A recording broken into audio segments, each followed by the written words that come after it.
So Wakenya wenzangu, sijui kama umeona kindege kingine kina trend na huku kia National Police Service.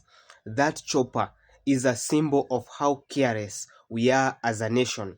Na kwa sababu hii serikali yetu haifanyagi kitu hadi watu waanze kuongea na waanze kulalamika, sasa tumekuja kuwaambia. Hiyo ndege isipoangaliwa hivi karibuni itatupea public holiday. Hiyo ndege isipoangaliwa itatupea public holiday soon and very soon, because we don't act. It shows how careless we are as a country.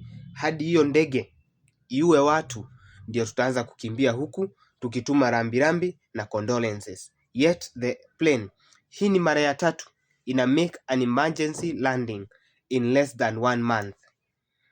Tazama hii video kama Mkenya uniambie what is this kinapepea kwa anga yetu.